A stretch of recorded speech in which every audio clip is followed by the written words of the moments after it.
viewers, and welcome back to another amazing, exciting, and very informative episode of Career Chronicles, where we bring you face to face with different careers, different industries, and different people that are thriving in these spaces. My name is Pukuriatwa, and I will be your host for the day.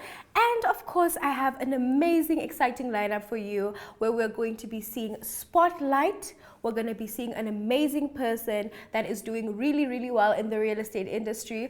We're going to also move to Expert Advice, where it's going to be a very sweet surprise in the show. And of course, our local resources, where we bring you face to face with different companies and what they have to offer. So without any further ado, sit back, relax, and enjoy Career Chronicles.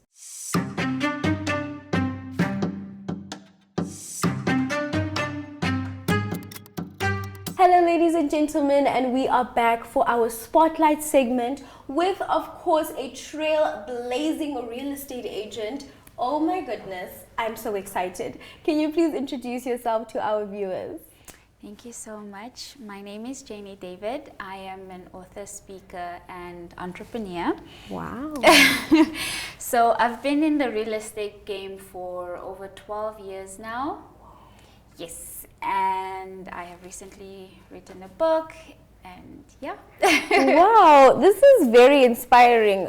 I heard author, I heard real estate, I heard a lot of books. I am just very, very keen to see where this interview goes and to break this all down and get into the nitty and gritties of your career path. So to start off, can you tell us, how was your schooling life? You know, how was school, varsity? When did you kind of feel like you were finding your feet in real estate? Is it something you always wanted to do? Can you tell us a bit more about that? Yes, of course. So I actually grew up in real estate. Ever since I can remember, from the age of 16, my mom was a real estate agent. So I used to help her out in the office with contracts, receiving clients.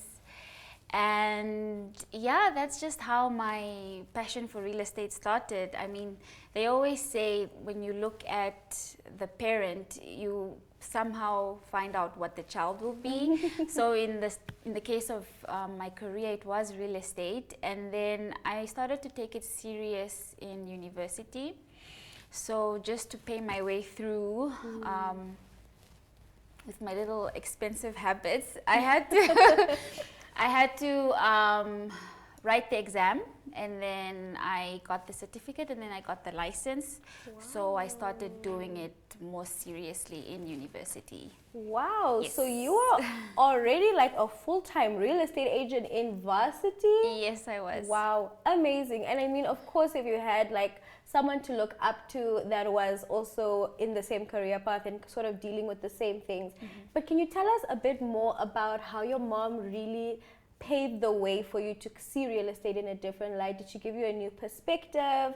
Or was it, like you said, just the interest that you picked up because it was there and you needed, to maintain, a certain lifestyle? Yes, of course. So obviously, ever since I can remember, I looked up to my mom. She is a trailblazer in her own right.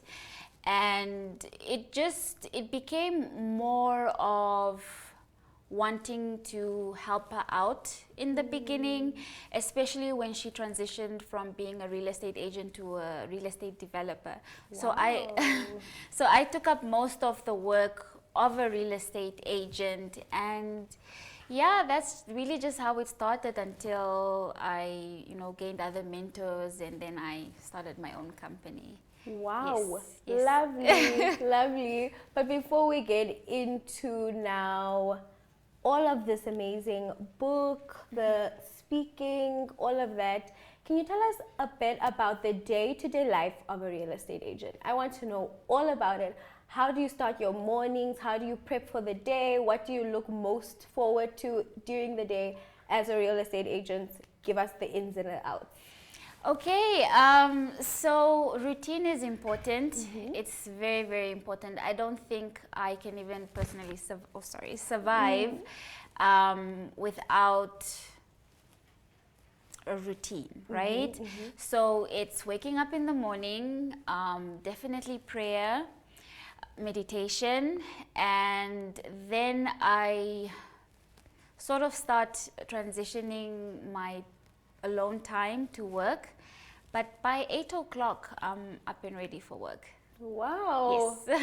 Okay, we start our mornings very bright and early. Yes. So just on top of that, to speak on that a bit, real estate, being an agent, how many hours go into it? What do you really focus on mainly in the day? Is it now staging? Is it showing the houses? Is it selling the houses? Like, give us the gist, give us the tea.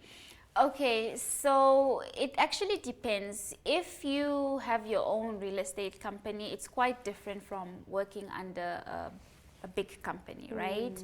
So when you work for a company, you can, it's easier to switch off. But when you work for yourself, for your own company, it's very difficult to switch off.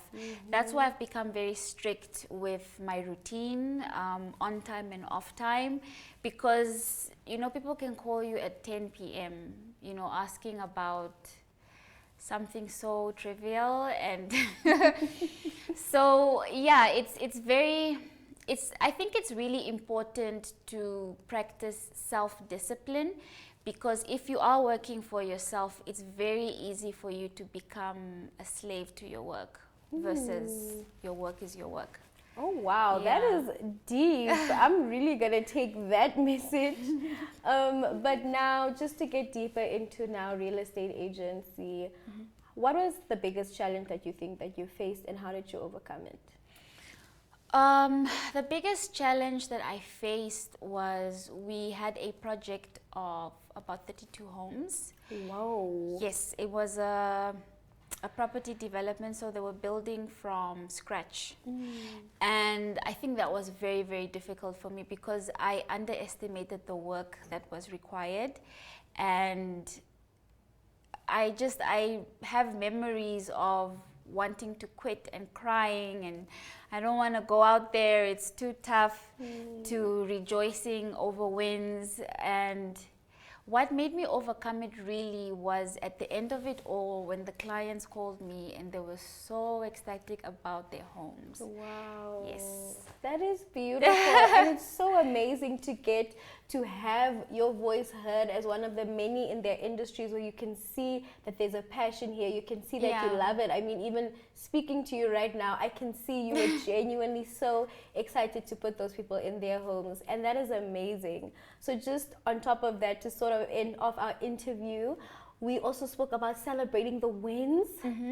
And one win is right in front of us right now.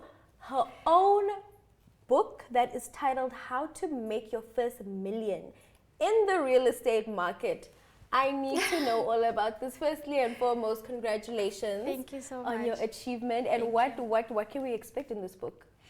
Okay, so what we can expect in this book is the many questions that real estate agents that are starting out want to know. And the main one is, how do I make my first million Yes. in the real estate market? But my book is mostly based on mindset and strategy. Yes, the strategies I used that helped me make my first million. And the three main takeaways that you can take from my book is, number one, I think is the most important, is having a definite purpose. You need to know what you're doing. You need to know, am I giving a product in the real estate world, or am I giving a service in the real estate world?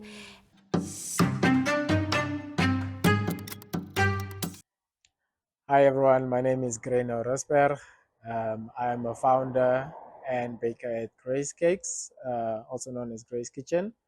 I find myself in the IT industry, at a corporate banking industry, as well as the media officer for Futsal Namibia. So Futsal Namibia is an organization that was started a few years ago, I believe just through the times of COVID.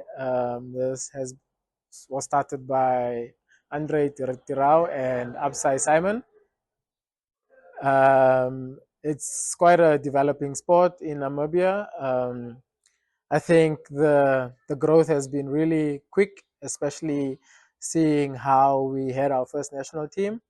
My role in Futsal Namibia at this moment is I'm the media officer, so I cover all things marketing, public relations, and communications. So my role is just to make sure that the viewers and the public out there in Namibia know about the sport, and obviously players who find themselves being comfortable playing the sport and would really want to be a professional futsal Namibia player. We are definitely looking into growing the league more. Currently, we are only stationed in Windhoek, looking into obviously expanding the league into the northern areas and the coastal areas. We, however, do have one coastal team that obviously comes down to Windhoek for their matches. Now that we also have the national team, there's that hunger for players now to know that when you play in the league, there's that opportunity to represent your country, and it's really an honor to do that. So my role is just to make sure through the various media outlets and media social media platforms, we make sure that the sport is known, and just not in the country in itself and in the continent, but just across the world as well. So obviously, going back to AFCON, seeing if we can improve our performances, seeing if we can also improve on our appearances and the caps on international level, and seeing if we can also make it to our first ever World Cup. I think really covering the national team in Morocco, that's where the AFCON took place. I think that was an experience just not for myself, but for the team in general and for the founders. It's something we really never thought would be here this quick, and we just had to obviously work together, hold hands, and see how far we could go. Okay, can you tell us about your background, childhood interests? What do you think started this path? So since childhood, I've been very active in terms of sports. So I played soccer since grade two, I believe, and that has obviously driven throughout my life until where I have left grass football like around 2019. Took a year and just focused on business and obviously my 9 to 5, which I've stated what I do. And then from there, there's been an interest in futsal. It's a concept similar to street football, just more professional, and tried it out. Got my first call up last year through the qualifiers. Call ups, obviously got injured, and then through that and my passion for the sport and just all things marketing, I got called into the technical team to be the media officer for the national team. Okay, can you tell us a bit more about soccer? Was that now a passion? Do you feel like you have a passion for entrepreneurship? Where do you think you fall more into? I think those are different stages of your life. Obviously, since childhood, my passion has always been soccer. And then I also had a passion for all things IT. And then obviously, I found myself into the software development space. And then through just playing soccer, I saw the passion for futsal as something that I would also want to obviously have in my life. And then the entrepreneurial part is where obviously starting my own business from scratch, bringing all those elements together is what brings who I am. Okay, can we talk more about entrepreneurship? It's a difficult journey. What inspired it? Why Grace Cakes? What made this business what it is today? So, Grace Cakes, Grace Kitchen was inspired by a late friend's mom. She plays a role of my second mom in my life. Her name is Isadore Nial, very close neighbor and family of mine. What inspires me is obviously seeing the skills from her, and then the skills that you as an individual should have is obviously the discipline and resilience to just navigate the ups and downs that come obviously through running a business. It's definitely not an easy task. I'd probably say it's one of the most riskiest things that you can ever do in your life is run a business. um, Obviously they don't show you the nitty gritties, the hard knocks. They just show you what obviously appears on social media. there's a lot that you should do, especially starting from investing in the person before you invest into the business, because the person who started the business is the core element to how far the business will go, and obviously expanding the business as a brand. Wow. What are some key skills you think someone needs to have to thrive now in that business? The core elements that I think, firstly, understanding the trade that you find yourself in. That is very important. Understanding the elements of cash flow. Is your business really viable in terms of financially sustaining itself? Covering obviously the monthly costs, and obviously the skills that it externally pays for, maybe for the suppliers, the people that you collaborate with. Marketing for us is quite a big deal. Influencers that you may speak to and collaborate with, the social platforms that you find yourself. If you get to the part of obviously creating your own website where people can obviously access your products, as well as obviously not just looking locally, but obviously also internationally. So there's a lot of facets that play a role, and obviously coming back to who you are as a person, the skills that you invest in yourself. You should obviously also have accountancy principles, and also just that networking skill aspect. Yeah. Can you tell us, how do you balance a business while having a 9 to 5, while having a personal life? How do you do it all? So I just believe in routines. Having a schedule.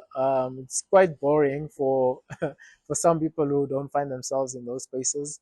But having a routine, a calendar, knowing obviously at the point in time when you started the business that there's a lot of late nights that will take place. Obviously, at some point, certain areas in your life will be affected, but then you just play catch up.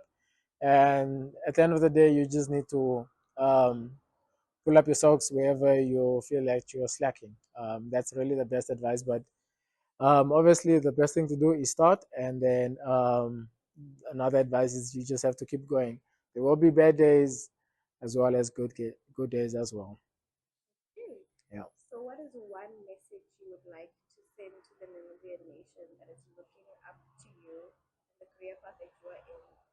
How do they do it? How do they Avoid procrastination. I believe if there's really something that you're striving to do and grow, start with it right away. Never postpone it for a later day.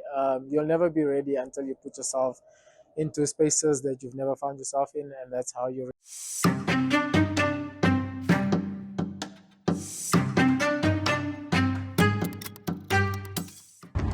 My name is Paulus Ishtile. Welcome to Brilliant Achievers College of Artisans. So I'm going to give you a tour through of our activity here, just for you to learn what we do here at our college. Come with me. Inside here, this is our classrooms. We're gonna just show you what is happening in our classrooms here. Place where we give our theoretical parts, such as drawings, as you can see, drawing boards on the tables here. So that is what is happening in our college. Inform yourself about the environment. We have a couple of classrooms. Yes, in most of our classrooms here, our lectures give theoretical subjects such as science, mathematics, drawings, and generic subjects are also taking place here. So from the inside environment, I'm going to take you to the side of our practicals, and then you can inform yourself there. Our staff rooms. So ordinarily, this is where our staff rooms can sit, do their activities, whether they are setting up tests, whether they are making assessments and examination and all those stuff. So you can just have a look. We proceed to the practical part. Okay, welcome to the workshop part now. So most of our students are not here now at this time of the year because most of them have now left for job attachment. We are busy now with the new enrollment. As you can see, there are a few that's just seated there trying to learn about the environment. So as you can see, most of the items you see here were made by our students as part of their practicals. So for them to really be prepared for the business world outside there, we give them hands-on practical, so that when they leave this school, we know for sure that they can make a leave our classrooms. So most of all the things that we have in our classrooms, such as the school, the chairs, the tables, were made in our workshop right here. So I'm just going to show you a few items that most of them were made by our students. As you can see there, those benches, those drums, fellas drums, all those items were made here.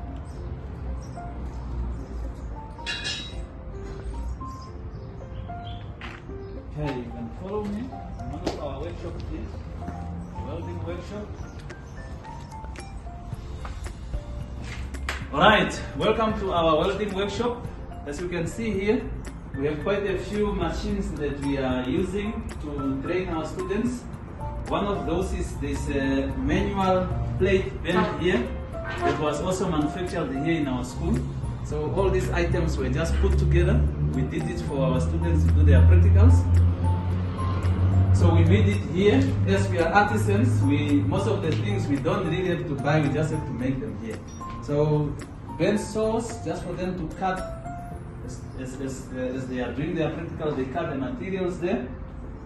A few drawing boards that we use for when they do the designing, the drawings and all these type of things. Okay, these are welding boots, as you can see here. Most of these items you can see, most of our students have practiced their weldings. You can see quite well that they are, some of them, they start with a struggle, but as they go on, the welding improves. On all these items, we practice with them on welding on pipes, welding on square tubes, plates, and all this type of weldings. So,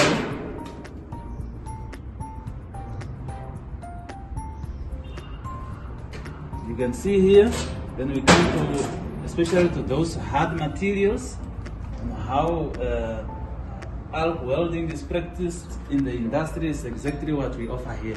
So we can proceed again to another part of our workshop. Come with me.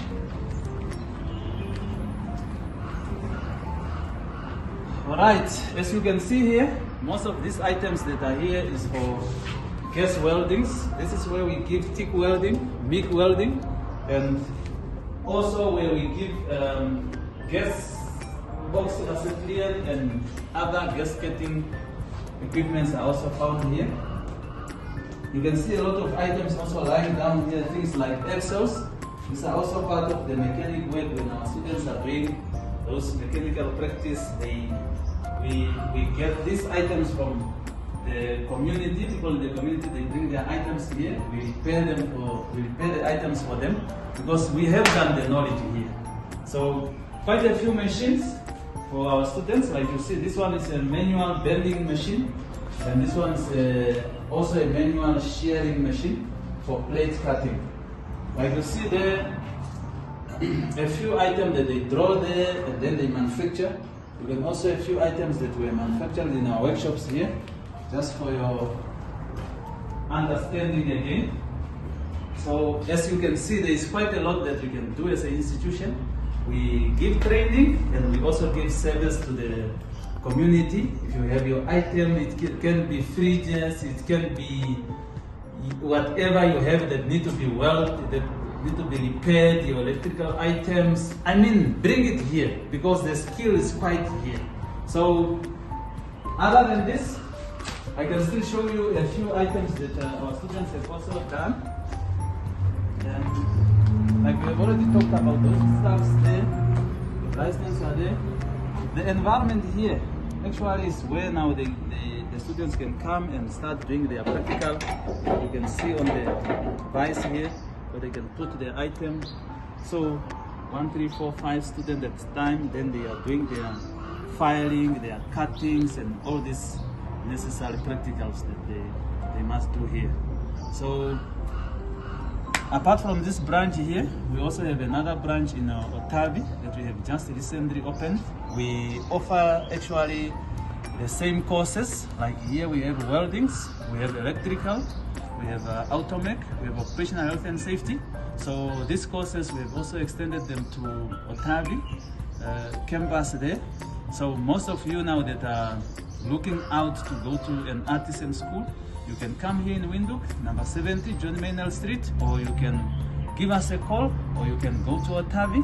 In Otavi, you can find us behind the fire brigade. Once you get there, our colleagues are there, they will assist you nicely. So for more contacts and information, you can call us here, 061 22 33 97, 081 2960197, or you can drop us an email, Brave and Achievers College of Artisan. If you check on the website, you can find us, www.braveandachievers.edu.na. So our email is braveandachievers@gmail.com. Namibians, like I said, welcome to the College of Artisan.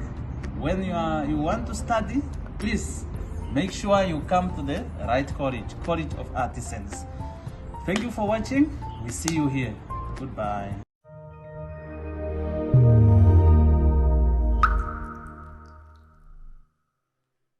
And just like that, we have come to the end of another amazing episode. I, for one, have picked up so many tips, so many tricks from this episode in itself alone. So whether you want to be a real estate agent, pursue your real estate career, whether you want to be a marketing genius for the company that you find yourself in, or whether you want to explore the different companies and the different company policies, company cultures in different workspaces, of course you find all of these things right here on this show. But unfortunately, our time has come to an end.